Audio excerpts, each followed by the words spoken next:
Welcome to the $1 Million Nonprofit Podcast. I'm Tom Kelly, your nonprofit catalyst.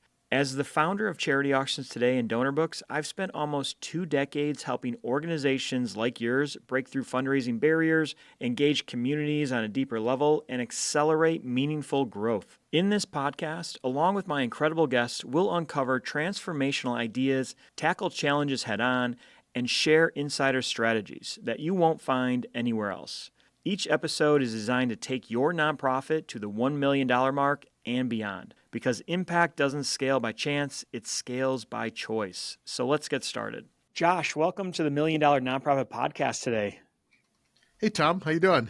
Doing great, my man. And so I know we're talking about trends in the nonprofit world, and I kind of look at trends and how can nonprofits use them, and a lot of nonprofits are just starting out, or they have small teams and they really just don't even know how to look at data or even figure out, do I need to even be looking at data, or how do I look at data to help my nonprofit grow? And I know you're the expert in the data for nonprofit trends and how they can implement this and help grow their organizations, whether it be their donor base, their volunteers, the amount of money that they make. And I want to just kind of start with, why is it important for a nonprofit to stay up to date on giving trends? Yeah, it's a really good question. And in some ways, when you're working in a nonprofit, you're carrying such a heavy load, it can feel sometimes like you're alone. And I think, first of all, it's helpful to know you're not alone. Certainly fundraising is not a new thing. It's been around for, since ancient times. But right now, there's millions of nonprofits, really, and there's people doing great things. A lot of things have been tried, things that have worked, some things that haven't worked. So, I think at its core, first, just comparing, am I doing okay?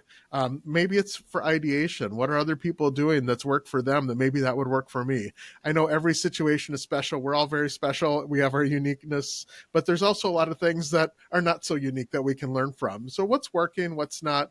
Am I okay? And really within sector, nonprofits in general, because what's not new is generosity. Your mission might be new, or maybe the problems are changing and evolving in this changing world. But the ways to encourage people to step up and solve those problems is a very human thing and not a new thing. And, when you're looking at trends, you mentioned it like, hey, how are we doing compared to maybe someone else that does the same type of mission work, or we support the same type of communities and mission? How can they, find the data of what other nonprofits that are similar to them are doing, and how can they utilize what they learn to help themselves grow, or maybe learn from maybe a mistake that someone else did so that they don't make it themselves? Yeah. So first of all, my biggest background is with Giving USA, which has been a report. It's really been the almanac of fundraising since the 1950s. And it's really built by this industry, people from different sectors contributing information. The written text has stories. Each year it's an almanac, for lack of a better word. What's happening? Where's this going? But certainly this is a really giving community. If you're in a for-profit in companies, they're very competitive, and sure, there's trades associations where you go and maybe get bad chicken and little baubles with corporate logos on them. But there's always this little undercurrent of competition. There's not that same undercurrent of competition in nonprofits. People that choose to make the world a better place are very sharing about helping others make the world a better place. So within your communities, in the AFP, CASE, AHP, all these different associations, you can just look up fundraising associations and find them. Go out and meet people, or just site visit and visit. People are very sharing. But I think Giving USA is a wonderful starting point. Do you ever find, when you're talking with different nonprofits, are any of them kind of weary about sharing their data with maybe a almost competing nonprofit? Or is everybody pretty much open to be like, hey, here's my data. I want to publish it for the world so that other people, organizations in other states or other parts of the world can kind of view what we're doing right or wrong and use it to basically grow their mission? Or are they like, hey, this is my nonprofit, these are my donors, I want to be weary, there's only so many donors in the world? What have you seen out there? Yeah, well, certainly there's perhaps discomfort about showing donors, and that's appropriate. We want to honor the privacy with those donors and really honor their intents. But I do find that there's really a great generosity of sharing broader trend data. Here's how our organization is going. Not always. There's certainly cases like perhaps we want to hide something that's not going so well. You see that now and then.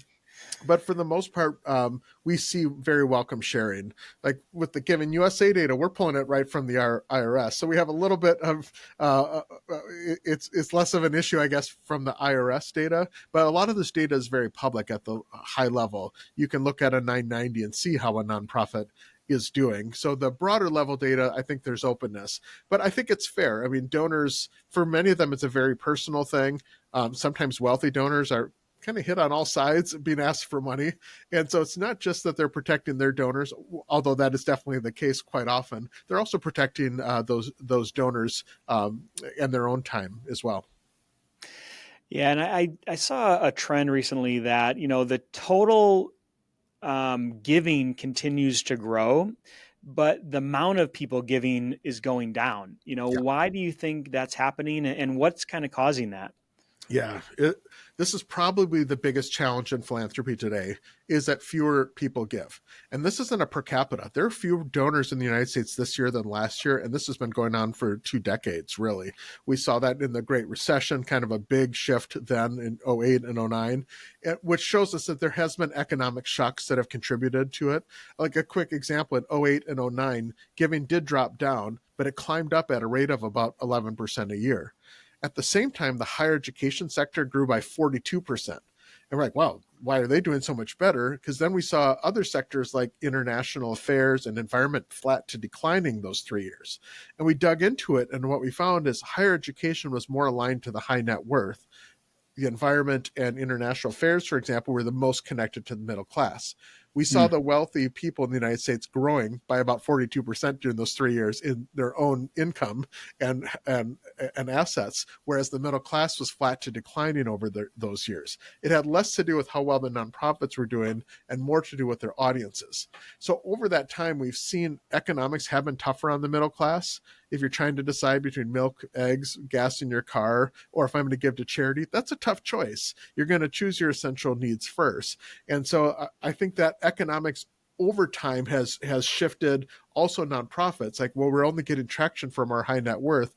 Let's configure our nonprofit more and more again towards wealthy people. So now that becomes our focus, and our messaging does not encourage the middle class donors. So it's almost like it's a snowballing effect. The economics weren't there, then we've shifted those strategies. And for example, some of our messaging, a high net worth donor is often seeking for big impact. I want to give a big gift to see a big problem being solved.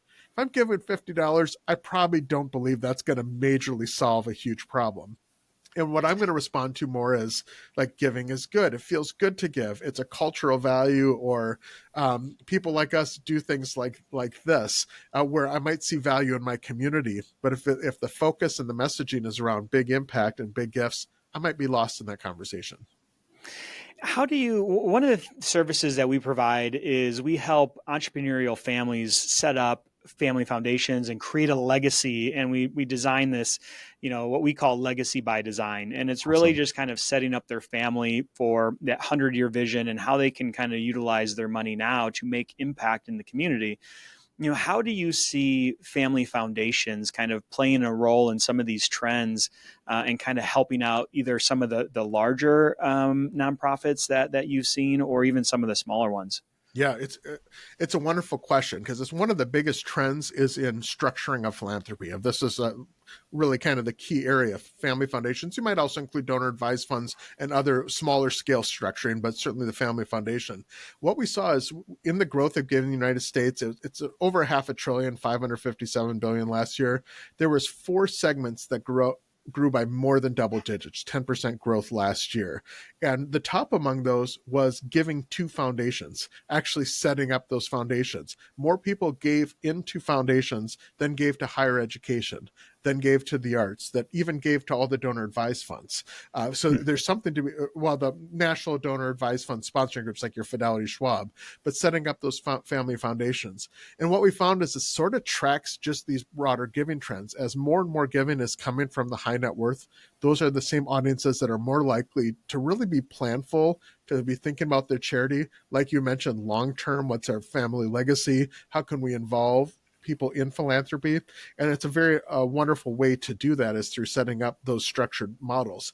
But at the same time, many nonprofits don't know how to work with family foundations. They don't know how to work with family offices to have those conversations. And those that do are the very top nonprofits, often very large institutions, are really quite comfortable in those conversations. So in addition to some of the everyday donors declining and the high net worth giving more of giving, we're starting to see some haves and have-nots in the charitable sector because they're more equipped, and they've researched and they've studied about family foundations and family offices and other ways of structured assets. I think there's some shift that all nonprofits should learn how to talk about different ways people can give other than just writing a check from the checkbook. I love that. And I want to double click on that here in a minute, but I have one Yeah. last question on family foundations. And, do you see, not just with setting up a family foundation to, maybe provide impact, but have you seen a trend in like their purpose of a family to create a foundation to really kind of help their kids become better human beings and give away some of the money and maybe, try to not raise entitled kids. I was talking with an entrepreneur a few days ago where, he's like, I don't want to give, like, I'll give my kids some money, but I want to give my money to a nonprofit, one that I own, so that one, it can protect his wealth for generations, but he can basically create a plan for his family to constantly be giving away the money over generations instead of Yeah. what is I really want to know what is the trend of a kid blowing the money once the parents kind of give it to him, right? And how do they structure that family foundation so that it'll last for multi generations? Yeah, I was just having a conversation with Jason Briggs, who leads Pyro Solutions. It's a think tank out of the UK, does a lot of research on how major gift wealth is given. And he had pointed out from data he pulled from the Federal Reserve in the US and from other sources that over 90% of major gift wealth given in the United States is entrepreneurial business wealth. These are first generation, where it was like 3 to 4% was from inherited wealth. We think about these large inheritances, but it's oftentimes the founders, the entrepreneurs, are the most philanthropic. So this is not a new trend. How do I have my kids or the next generation or the future replicate that philanthropic nature? And it's a broader question even than the family foundations, but I do want to focus in on that a little bit, is that modeled philanthropy is something that seems to be declining. And what I mean by that is the most specifically, and this is not a sacred or religious versus secular, but religiously affiliated donors historically have given almost 4 times more to secular causes than non-religiously affiliated people. And one might say it's a faith tradition, but many have researched that it's actually that these kids sat and saw their parents give to the proverbial offering plate every week growing up. So they saw philanthropy modeled 50 times a year. Kids not seeing giving happen, and how are they going to replicate that? So you've seen places like St. Jude color the chili pepper at the Chili's restaurant, or you buy a cartoon character and paste it over the register. It's not about the dollar. It's about the kid in the shopping cart seeing their parent give philanthropically. Now we take that to the high net worth. They have those same human concerns that I want my kids to see that giving is important to me. It's important to me as a value. And as I'm setting up this family foundation, or even setting up my kids as beneficiaries on my donor advised fund, is another way you sometimes see this same behavior. That's a real human thing, that what it's important to me as an entrepreneur is not just my success in business, but what that means for society in general. And the significance is not just having a great life, but helping others have a great life. I think that's something that almost every, at least philanthropic wealthy person, I've met a lot of wonderful people, that's something they almost all care about, is for their kids. So I think you hit the nail on the head on this one. It's really very much about that next generation. Yeah, I agree too. And I always think that, for your kids, it's what is caught, not taught, right? So when they see the parents giving and supporting or volunteering, they're just going to grow up and just think that is what it is, right? A lot of people, whether it's kids or adults, they don't know what they don't know.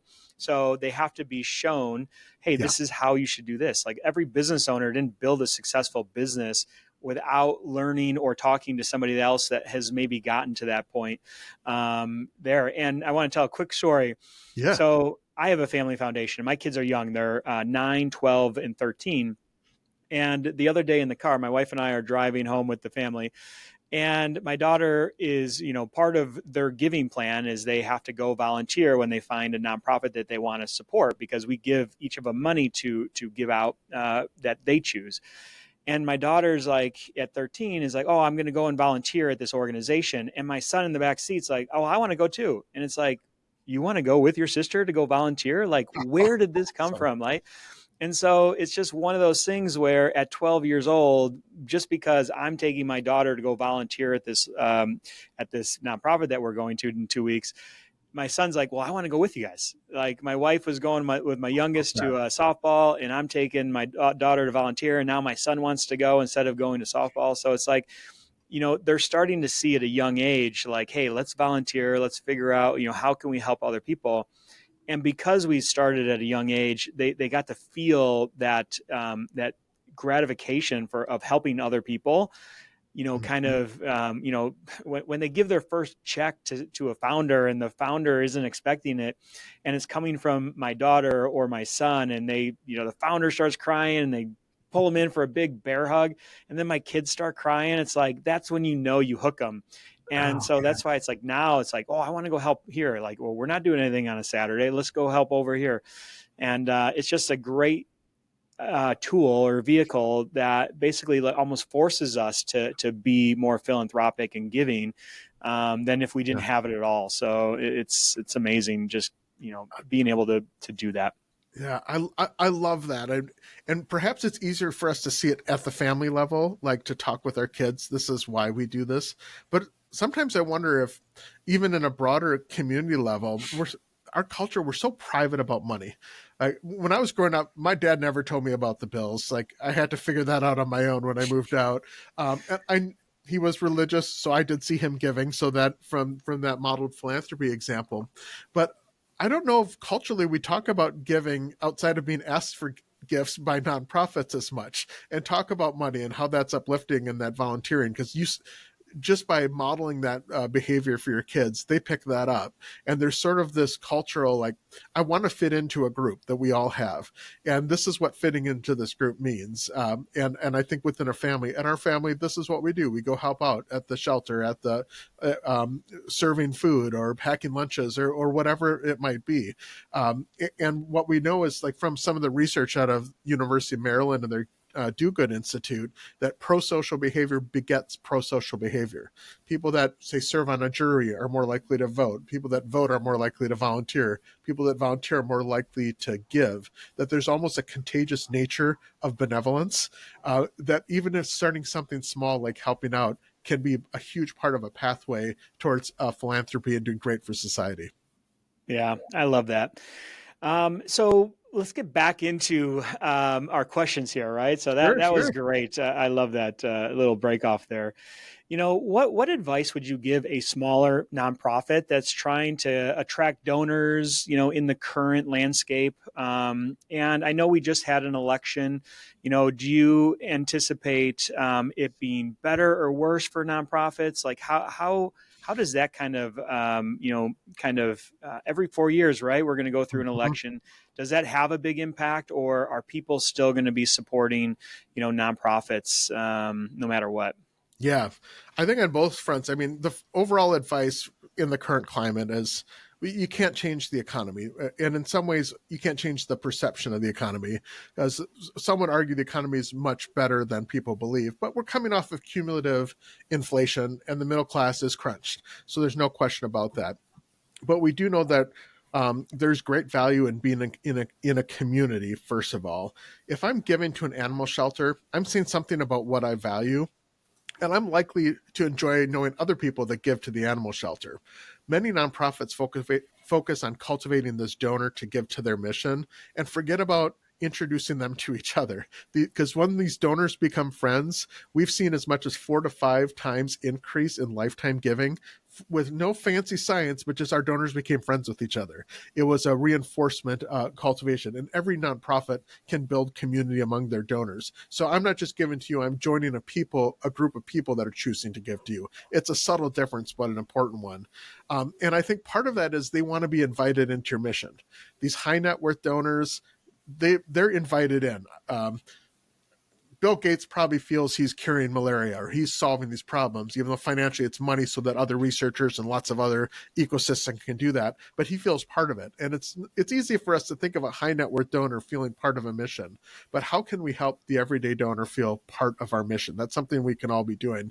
And part of that same authenticity, I would say, is in that digital economy, which I don't mean to be cliched, but podcasts, YouTube, Reels, TikTok, if it's going to be around, who knows on that front. These are accessible ways to build authentic communications that we can all do. So I think for smaller nonprofits, I would leverage these tools. Content takes time, but you've got a story to tell. Get out there and tell the story. When it comes to the election, it's a little bit trickier because there's always pros and cons on each side. Anytime someone gets elected, we see a little bump in giving to nonprofits that represent the contrary opinion. Some people would say it's like a reactionary giving, and that happens regardless of which party succeeds. I think in the current climate, there's a little bit of optimism in some of the business sector, especially around taxes.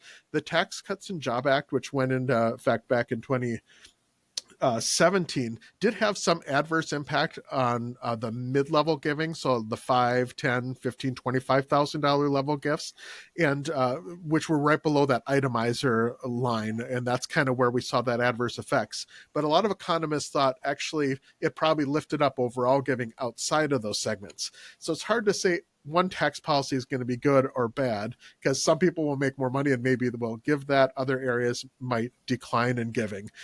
What we do know is that when people are more engaged in elections, they tend to be more engaged in giving to nonprofits. So there's a high level of engagement in this election.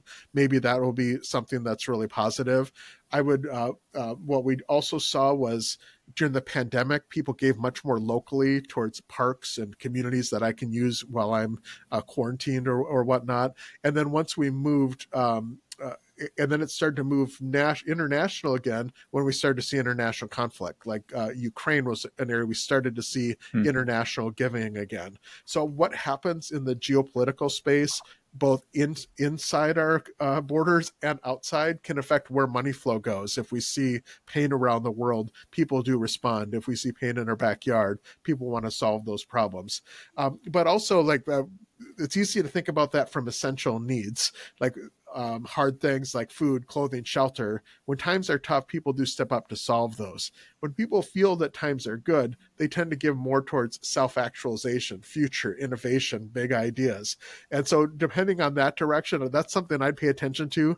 If the economy is feeling more crunched, we might see more growth in human services like we have the last couple of years. If we see more economic thriving, I suppose, we might see bigger education research type gifts and some other types of future thinking ideation type of gifts. So I don't have a crystal ball, but I do know they have some impact, but it's not all good. It's not all bad. It's just that the flow seems to shift around. Yeah. And I saw this alarming stat, and tell me if I'm wrong with this stat, but it's the trust in nonprofits is at 52%. And that's like barely above the trust in government and media. Why is that true? And why do you think the trust is declining? And how can nonprofits kind of regain that trust? Yeah. I mean, there's some mystery around this number. Like, it's true. I think this comes out of Edelman's research on the trust in nonprofits. And it's, big business has been, people trust that more than the nonprofit. And to be fair, it's being pulled down by the non-donors. Obviously, if you're giving, you have a higher level of trust, but there's fewer and fewer donors, as we established before. And there's some issues there. And I've got a few theories. I mean, one of them I think is a lot of nonprofits are maybe more focused on the problems than the solutions. And what I mean by that is it's sort of a reminder of the negative. Oh yeah, this nonprofit represents this negative thing. And we hear why, pick your thing, why malaria is bad, or why this type of disease that we're researching is bad, why the unhoused, that's a bad situation, as opposed to leading with positive solutions and solving.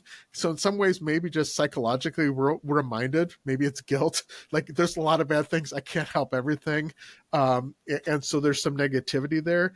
I don't know if that's the case. I do think that perhaps we've seen the trust better locally than we've seen nationally. So I don't trust nonprofits, but I trust the ones I know. So perhaps that's a brand issue in nonprofits. And I think maybe it relates a little bit to this high net worth audience too, where I want to celebrate high net worth philanthropy. It's really solving a lot of world problems. But maybe the nonprofits that have become so focused on the high net worth, I'm starting to categorize charity as something the wealthy people do. Um, like it's not lost on me that we've seen a rise during the same time period in GoFundMe or giving in different ways outside of giving to registered charities, because I think there's an authenticity and impact that they're able to offer.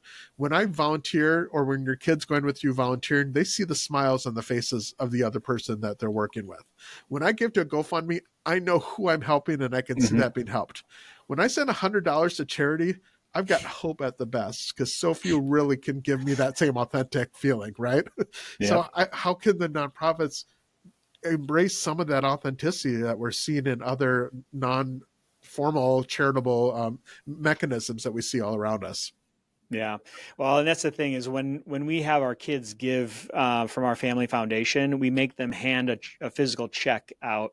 We don't Awesome. do online donations because the purpose of the family foundation is to get them engaged and get them to get that feeling when they hand out that endorphin rush, Yeah. once they feel the thankfulness and the joy that kind of comes back to them. And so, all of the families that we work with when we're setting these up for them, it's like that's one of the prerequisites. Like Oh, you're going to have to give away physical checks. Don't yes. have your kids do online donations if you can give a physical check, because that's where they're going to feel it for that long-term effect of why you're doing what you're doing. So that's great. I Um, love that. I just wanted to say, first of all, how awesome that is. I tried to have my kids participate by doing a gift catalog, and it was fun to click on the goat and two chickens for a villager or that type of thing. But to actually see someone's face, have that human contact while you're giving, thanks for doing that. I think that's just wonderful.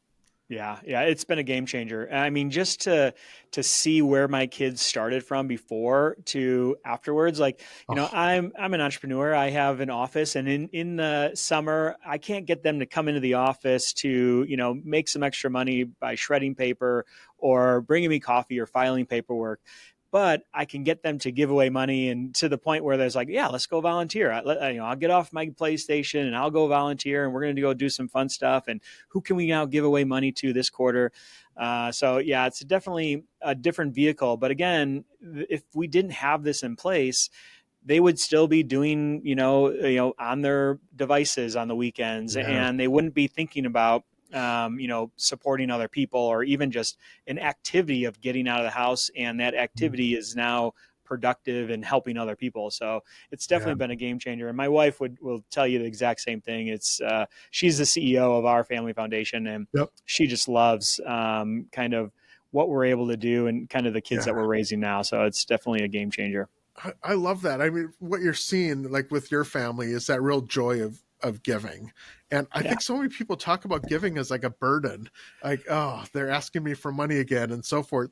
And maybe it is a burden for many. Like in a lot of nonprofits, it's all about the ask. But what I'm here, like, there's fundraising between the asks. How do we, first of all, where they can be different, but from the perspective of someone who does give, there is real joy in that.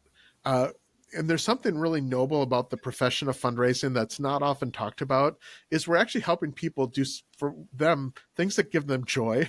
For many, that is one of the coolest things they've ever done, they're proud of. I know families that like would put it next to their wedding and their kids as a large gift they gave to a charity, like at that level. But when we have a wedding, all your friends and family are there. It's fun. You're all celebrating. When you have kids, you have baby showers or Facebook posts, all these things. But when you're giving, sometimes it can be kind of lonely. So bringing your family in to celebrate giving together so they can all get the joy of that, I think that's a really huge thing. I'd love to see more of that. Thanks for doing that. Yeah. Yeah. And I think one of the big things that worried my wife is, my youngest is now 9, and she's not the snuggly, girl anymore. She doesn't need my wife to kind of like, she's more independent now, or getting that way. And Yeah. my wife's like, well, what do I do now? Like, I don't know what to do. I need some new purpose. And I think she also saw it as like, hey, they're getting older, and they're getting older really quick. how can we create a vehicle that almost forces them that no matter if they're in their 20s, 30s, or 40s, they're still, it's a purpose driven. We're bringing them together for family retreats, and we're bringing them together for quarterly, dinners to talk about, giving and who we're going to support. And I think she loves the fact that we can utilize it in the future as a purpose of getting the family back together multiple times a year Yeah. outside of just the normal holidays. Right. And Yep. so she saw it as like, hey, let's get this instilled in them young so that it's just a no brainer that as they get older, it's just something that we do every quarter. So we plan our year, at the beginning of the year, our entire year, all of our events, all of our dinners, even some of my speaking gigs, all of that gets planned Mm. at the beginning of the year, and even our family retreat and our quarterly dinners, right? Where the purpose is, hey, on this date, we're going out to dinner and we're going to talk about this and how much we're going to have to give away, or not have to, but how much we get to give away. Yeah. And, at that point, they know that by that dinner, they need to know, up to 4 nonprofits that we want to support to get on a short list.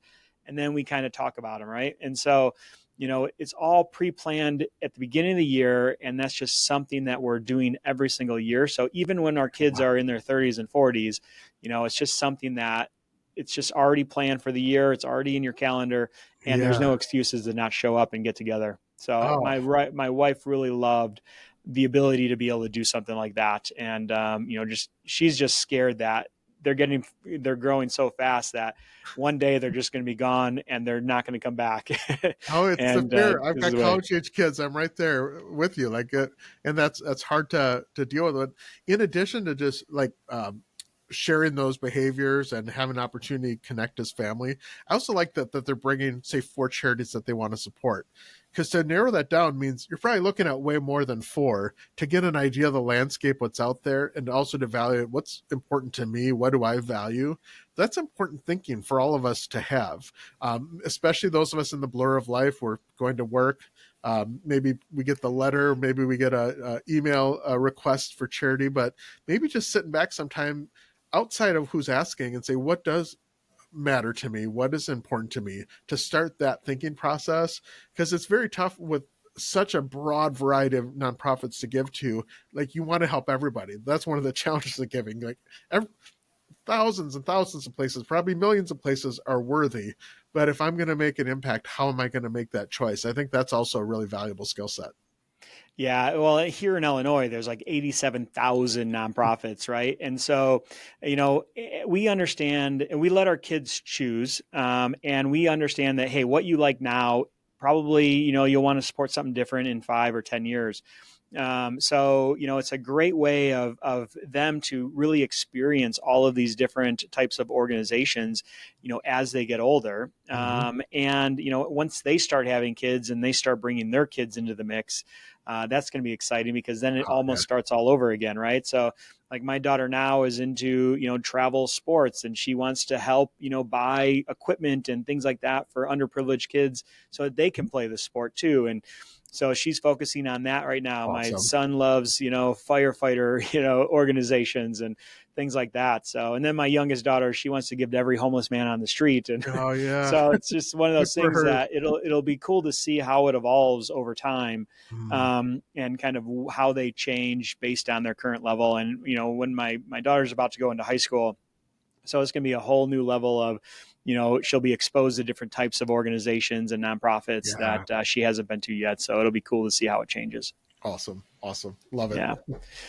Well, Josh, this has been an awesome conversation. Thank you so much for being here today. I know our audience, we talked a lot about family foundations and trends, but, it was a great conversation for just even people listening that, they're in, they're business owners or they're entrepreneurs, and even Mhm. kind of getting them into family foundations.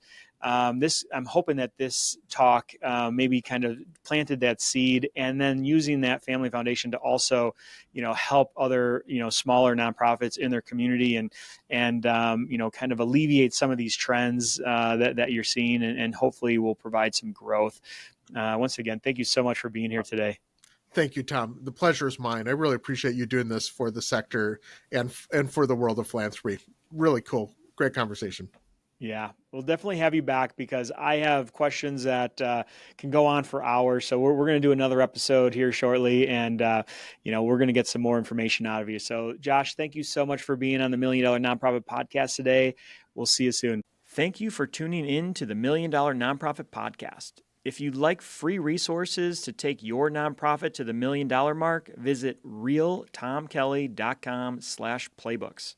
And because I'm committed to helping nonprofits maximize their impact and reach as many people as possible, contact us at hello@realtomkelly.com to explore bringing me in to speak at your next event.